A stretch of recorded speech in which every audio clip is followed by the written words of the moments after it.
Hi, I'm Underbelly, and you suck at producer. In today's lesson, we're going to learn how to turn any sound into percussion. Let's get started.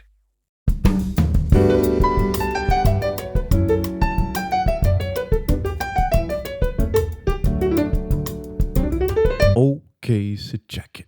Some of you might know that if you right-click on any audio clip, you can convert that clip into MIDI drums.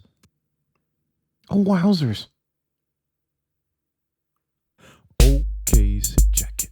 Some of you might know that if you right-click on any audio clip, you can convert that clip into MIDI drums. The thing is, most of the time this just sounds like Derek playing the drums after he's had a few too many horse tranquilizers. So perhaps a better solution is to make sure that the clip is warped in beats mode and then click on the two arrows pointing in opposite directions and change them to just one arrow. Then, if we turn down the slider next to the arrow, we get this crazy percussive effect. What's happening is that this slider controls how long Ableton will play out each transient it detects, which are marked by the little divots on top of the waveform. Let's go ahead and turn my voice into a sweet percussion sound by turning down that slider and moving where the transients are hitting. Okay, so this is going to take a lot of work. So to make my voice a little bit more punchy, what we're going to do is go to our audio effects and slap a drum bus on there. We're also going to turn up the transient so that each transient is just a little bit louder. And then for good measure, just slap an OTT on there. Let's go ahead and turn my voice into a sweet percussion. Okay, so I really like the percussion stuff happening over here. So let's go ahead and maybe adjust the rhythm. Let's go ahead and turn my voice into a sweet Okay, that's pretty good. Let's go ahead and adjust where some of these transients are hitting.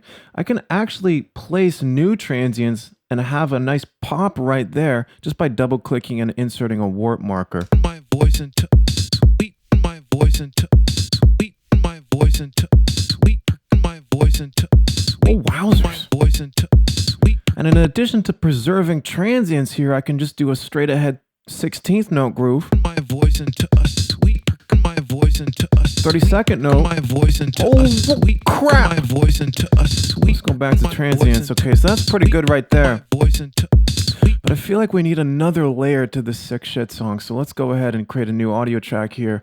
I'm gonna go into my own sample pack library and just take this wonk loop I have here, and you can download this if you just get my sample pack with below the surface. My voice into and so we're going to go ahead and do that same exact thing we did with my voice, change it to the beats algorithm, change it so that it's one arrow pointing to the right, and turn down that slider there. My voice into a sweet, my voice into a sweet, my okay, wowzers. Sweet, my voice into a sweet, my voice into a sweet, my voice into a sweet, my voice. And so I'm just placing a new warp marker every time I want a new hit from the Rhodes. My voice into a sweet, my voice into a sweet, my voice into a sweet, my voice into a sweet, my voice into a sweet, my voice into a sweet, my voice into a sweet, my voice into a sweet, my voice into a sweet. Oh, wowzers. We can go ahead and slap that same drum bus on there just to emphasize the transients a bit more. So maybe take my voice and turn it down an octave. Oh shit! Oh, wowzers! Oh boy, now I'm John Hopkins over here. Okay, so check it. This weekend, I will be attending Ableton's Loop Conference in Los Angeles. If you're around, come say hi. And if not, I'll see you next week. I'm Underbelly. Have a great day.